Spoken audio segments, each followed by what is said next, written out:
अगर कट्टरपंथियों के खिलाफ बोला जा रहा है तो ऐसे में पत्रकारों को अब धमकी दिया जा रहा है। आखिर चल क्या रहा है बांग्लादेश में और इसका अंत क्या है? ये कोई नई बात तो है नहीं बांग्लादेश की।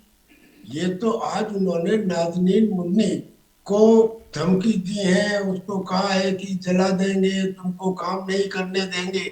मगर इससे पहले उन्होंने दो बड़े मीडिया के अखबारों के दफ्तरों को जला दिया, शायद सिर्फ इसलिए कि उनमें सच्चाई दिखाई जाती थी या उसमें हिंदुस्तान के बारे में बात की जाती थी। और ये कट्टरपंथी जो ऐसा कर रहे हैं, ये ऐसा नहीं है कि ये यूनुस की निगाह में नहीं है। यूनुस एक्टिव कन्नाइवेंस शायद ना कर रहे हो, लेकिन टैसिट अप्रूवल यूनुस का 100% इसके साथ है। अगर ना हुआ होता तो मोहम्मद यूनुस की कैबिनेट में 15 मेंबर्स आतंकी गुटों के ना रहे होते। आज जमात इस्लामी, अंसार उल बगला, जमात उल मुजाहिदीन, इनके 15 मेंबर्स वहां पे हैं। और यूनुस के ऊपर अब पूरी तरह से ये कट्टरपंथी हावी हो चुके हैं। और इन कट्टरपंथियों का समर्थन करता है आईएसआई, और आईएसआई को बुलाने वाला है यूनुस। यानी कि ये चक्र पूरा कंप्लीट हो गया। ये पूरी तरह से हिंदुस्तान का प्रभुत्व बांग्लादेश से खत्म करना चाहते हैं। लिहाजा कोई भी सच बोलने वाले व्यक्ति को या किसी भी मीडिया हाउस को ये पूरी तरह से गैग करने पे, यानी कि गला घोटने पे लगे हुए हैं। और जो इनकी प्लान है, अब जरा सा मुझे समय दीजिएगा, जो इनकी प्लान है आप समझिए। आज तारिक आ रहे हैं, तारिक अनवर या अहमद, क्या नाम है उनका, जो खालिदा जिया के बेटे हैं, वो आज बांग्लादेश आ रहे हैं। उनके आने का से पहले ये स्थिति बना दी जाए बांग्लादेश में कि अस्थिरता की स्थिति बना दी जाए, ताकि उन्हें अपनी बांग्लादेश नेशनल पार्टी का आधार को बढ़ाने का अवसर ना मिले। और अवामी लीग को वो पहले ही प्रतिबंधित कर चुके हैं।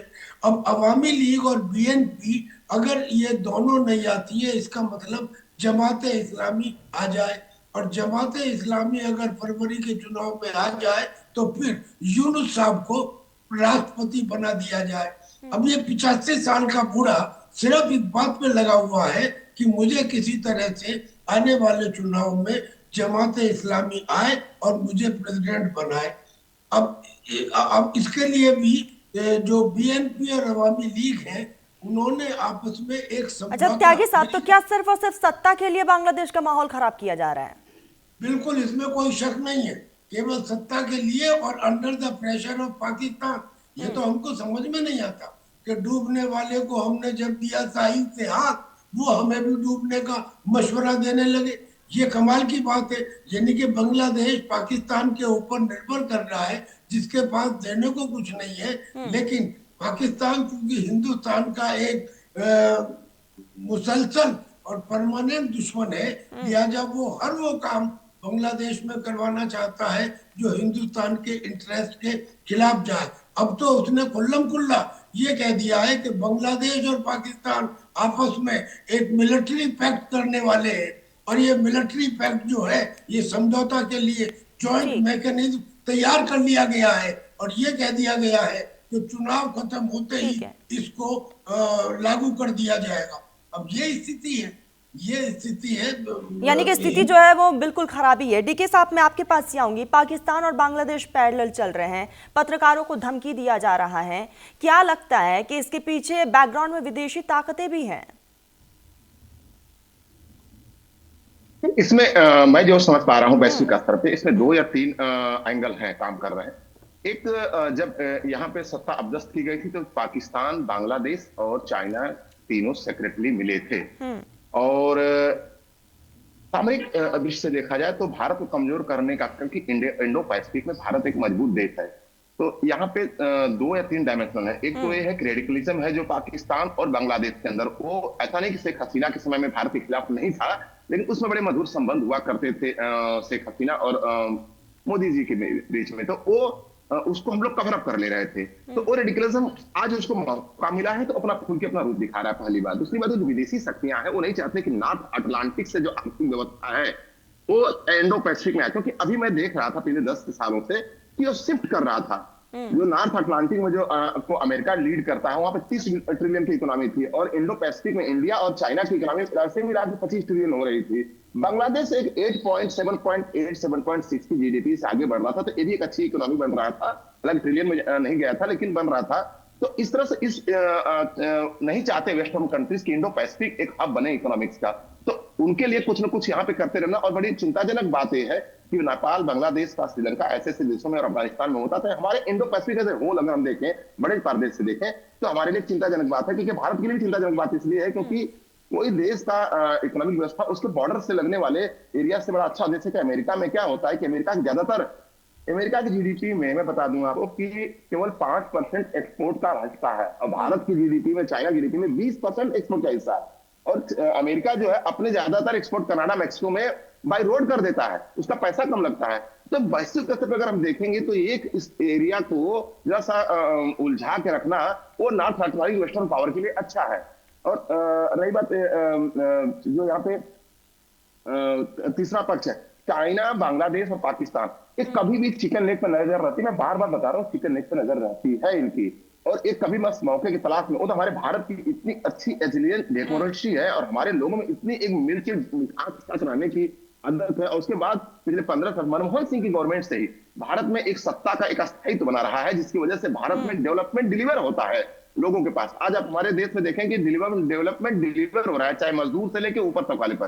छोटी मोटी बातें होती हैं, कोई वीआईपी कल्चर लेके चल रहा है कुछ, लेकिन ओवरऑल जहां जहां सर्विसेज गवर्नमेंट की डिलीवर नहीं होती वहां पर उथल पुथल होता है। भारत में ये चीज नहीं, यही यानी कि डीके साहब, आने वाले समय में हिंदुस्तान के लिए भी चैलेंजेस बहुत है। बहुत ज्यादा चैलेंजेस हैं, क्योंकि भारत को अगर अच्छे पड़ोसी मिलते हैं, डेमोक्रेटिकली जमहूरियत वहां पे अच्छी होती है, तो भारत और इंडो पैसिफिक के लिए बड़ा अच्छा होगा। और जो बांग्लादेश में घटना हो रही है, मैं कर्नल साहब से बिल्कुल वाकई करता हूं कि यहाँ पे सत्ता का सूत्रधार एक्चुअली यूनुस नहीं है।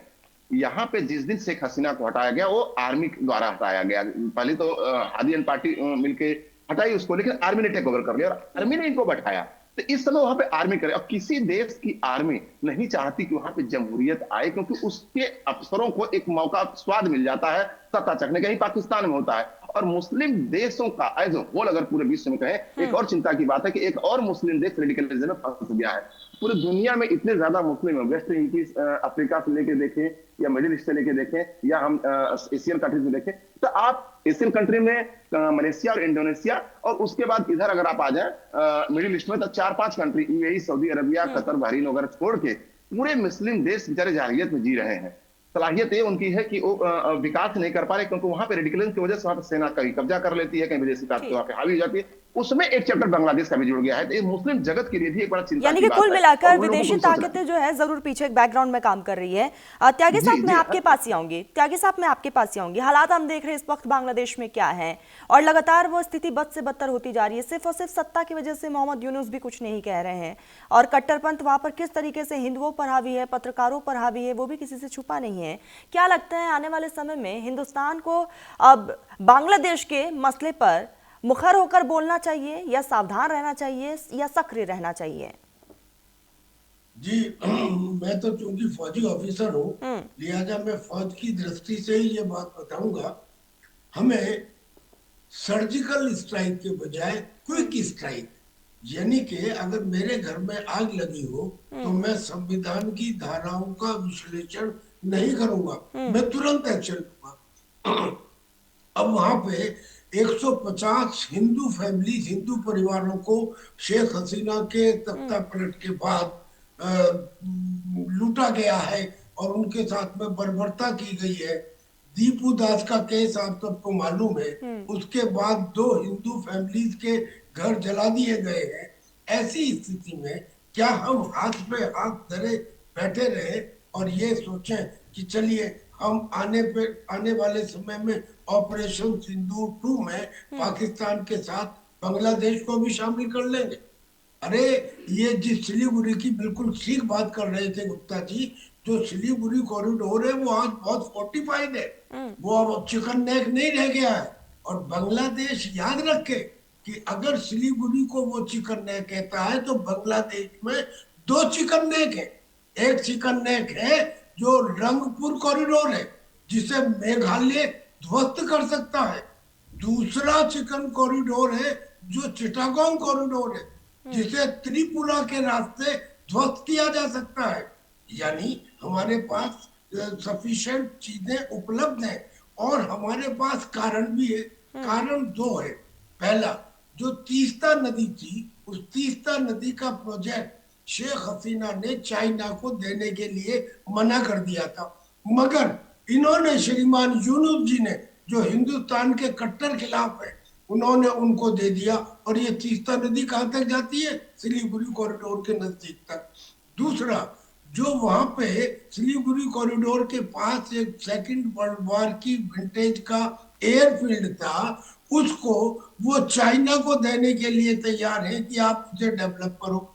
अब अगर चाइना वहां बेस बनाता है तो China as it is Bangladesh में भी, म्यांमार में भी, श्रीलंका में भी और पाकिस्तान में भी, यानी कि हिंदुस्तान को घेरने के चारों तरफ से बेसिस बना रहा है और बांग्लादेश उसमें एक पार्ट है। और एक पॉइंट और, चाइना, पाकिस्तान, बांग्लादेश, इन तीनों देशों ने कहा कि पाकिस्तान के सुझाव पर, पाकिस्तान का जो वो डार है ना, डिप्टी चीफ मिनिस्टर, वो कहता है कि अब हमें सार्क को छोड़ देना चाहिए, यानी कि south Asian association for regional cooperation को दरकिनार कर दो और एक नया अलायंस बनाओ जिसमें पाकिस्तान, बांग्लादेश और चाइना हो। और इसकी एक मीटिंग भी हुई इसी साल जून 2025 में चाइना में। और इंटरनेट एरिया में एक ट्राइलेटरल सिस्टम भी एस्टेब्लिश किया गया। यानी कि ये हिंदुस्तान के खिलाफ षड्यंत्र है। और हिंदुस्तान को, बहुत अच्छी बात है, हम रेजिलियंस से और हम एकदम एक्शन नहीं लेते, लेकिन बहुत ज्यादा लेट भी नहीं करना चाहिए। मेरा सजेशन है कि अब क्लियर कट बता देना चाहिए, और बता दिया गया है। अब बता दिया गया है। मुझे ऐसा लगता है कि पिछले 24 घंटे में कुछ बदलाव आया है।